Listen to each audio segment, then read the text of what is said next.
Hey there, guys. Welcome to a Reroll live stream here today on the 3rd of December. First of all, happy December. Hope you guys are recovering from the Thanksgiving period and all your Black Friday and Cyber Monday and Small Business Saturday and Giving Tuesday activities. We do want to thank any of you who did give to us on Giving Tuesday. That was very beneficial to us. And if you do still want to donate to the road, that's still something you can do. Don't worry about it not being Tuesday. You still go. You can do that if you're interested. Definitely check out some of the links on our page here. Today we do want to bring a very special message to you guys. Today we're going to talk a little bit about textiles. Before we get into that, though, we do want to remind you, of course, that we do still have our memberships active. You can still sign up for them. They are a great benefit to anyone who signs up for them.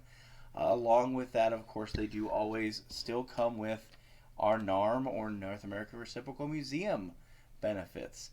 So do keep that in mind and definitely do join us on that program. But I'm going to hand it over to Brooke today to talk to us a little bit about textiles. Hi everyone and happy Friday. We're talking about textiles. There were a few primary sources of textiles in the 1800s that we're going to discuss today. They were mostly classified as vegetable and animal, mineral, and artificial fibers. These tiny products of plant and animal life basically are the basis of what we use, spun and woven materials. We're talking clothes to carpets to rugs to furniture, anything. Just look around your house or wherever you are right now and just pinpoint what is fabric. And that gives you an idea as to what it really kind of takes to make a product. So when we look at the many kind of fabrics used in our homes and for our clothing, there's an infinite variety of textile goods that were used in a lot of spaces for our department stores, which we'll be getting into in our second part next time.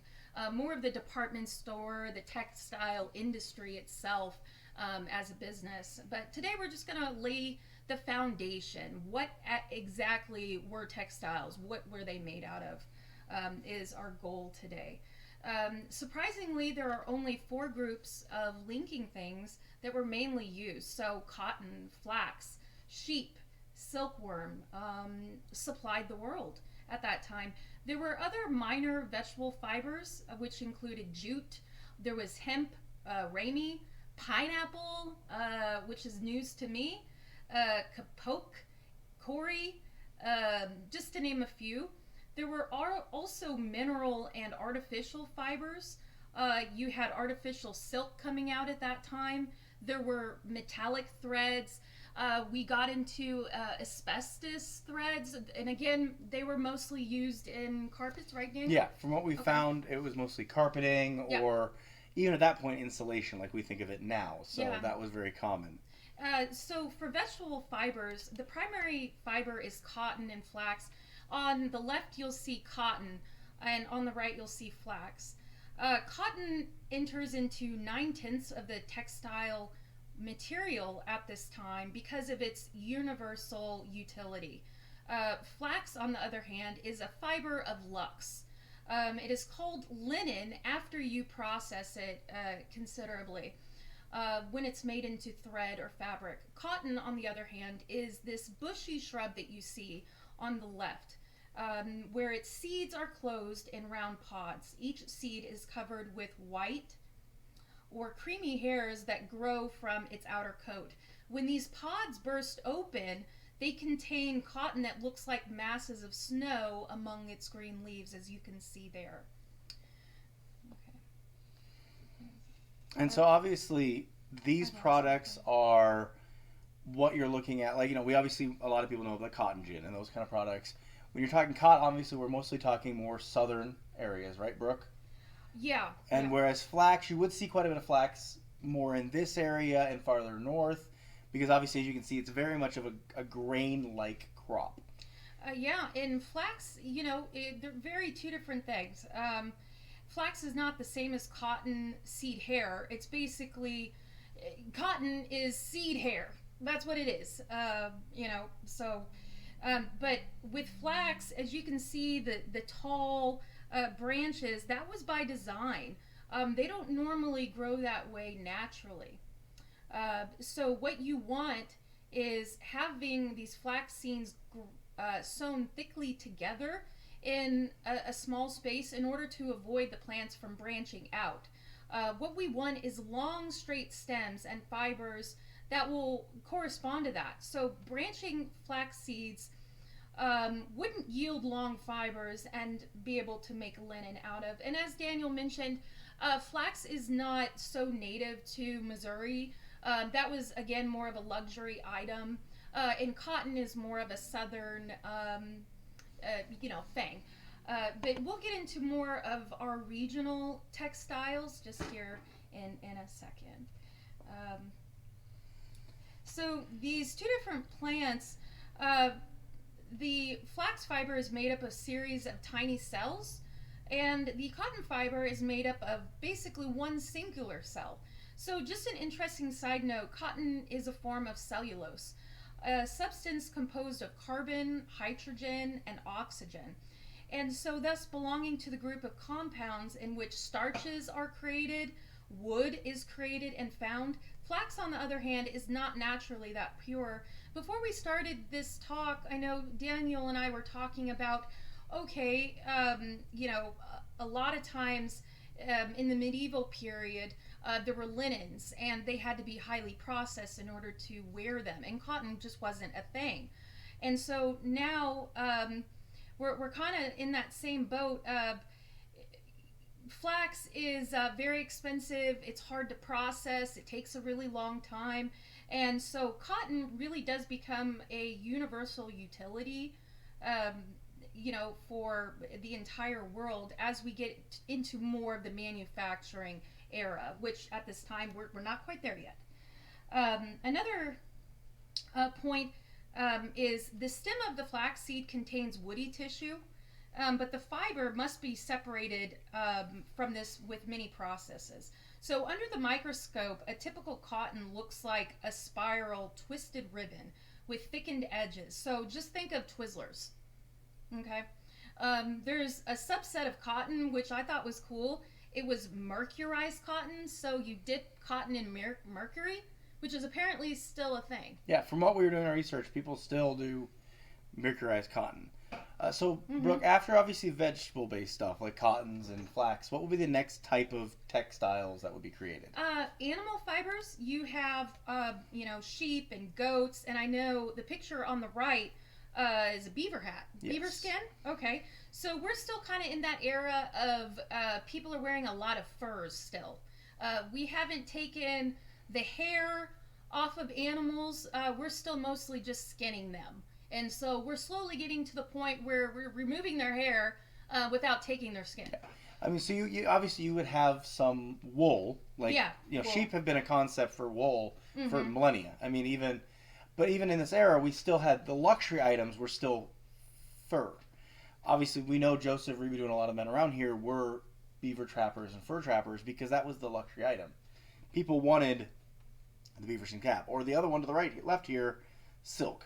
Mm-hmm. Those were the luxury items. So we were in an era where cotton and flax and what we'll talk about next with hemp were the commonality kind of things, where they were hard to process, but they were cheap to make.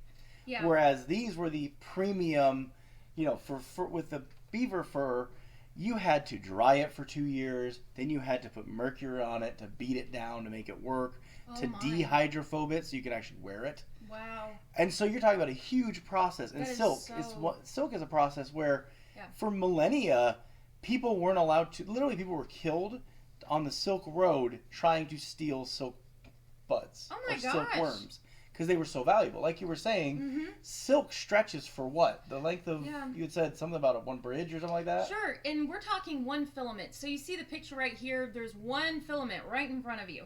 That could stretch 1,300 yards long. So if you could think a single cocoon unwinding 3 to 4 times the length of the river span of the Brooklyn Bridge, or 8 times the height of Washington Monument. That's pretty darn long. Yeah, so you can see the value of these products. Just like, one tiny thing. someone had to unwind that, but if you own the possession of these items, you did not want someone stealing it, because the Silk there Road. goes your business. Yeah, there wasn't too much. That wasn't as prominent in the Northwest Missouri area. When we talk about St. Joe specific, what prominent things were in St. Joe were hemp. That grew naturally. There's over 30 plant varieties under this classification. And it's commonly grown also in Italy, Poland, Russia, and Missouri. So these were used in pioneer fabrics, and also a combination of wool and linen yarns were mostly dominant for that time frame, and were homemade clothes. Or if there was any U.S. manufacturing at that time, and we're talking 1840s, 50s, 60s, it would have been U.S. Manufactured only and supplied in the U.S. There was no shipment overseas. Yeah, and there was, there obviously were processing plants. I mean, New York was built on the processing of textiles, and so was Philadelphia. But what we have to realize is, when you're in the middle of Missouri, you're not going to be purchased. I mean, you may purchase some clothes from New York, but then you have to have them shipped in. Yeah. And so hemp, like you said, was very common. Flax was very common because, while they weren't native, flax grows in our area very well. Yeah, and hemp does as well. So yeah. They're products that were easily grown. You could grow these in your backyard, cut down your plant, and then someone would process it in your house, and you have clothes to make. You'd have a big loom that you could use, mixing hemp and some cotton that you were able to bring in, and all these different products to make your clothes. So next week we're going to dive into the people who made those clothes here, and when it became a true business, when the clothing industry became a thing versus just local, you doing it in your house or you making your clothes for your family, and why St. Joe is specifically positioned so well for that industry. Oh yeah. A little hint, it's because of what we're by, with the river as well as land that was able to grow the products. And a good question, and if you want to leave these in the comments, I'm very curious. What kind of clothes are you wearing today? Like, is it cotton? Is it linen? Is it, polyester based? It's just very curious.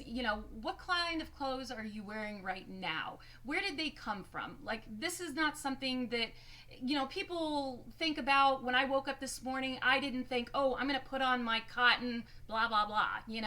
I'm going to wear my clothes that came from wherever. It's just not something that people constantly think about. So I'm curious. Definitely. Well, we do look forward to seeing you guys here next week.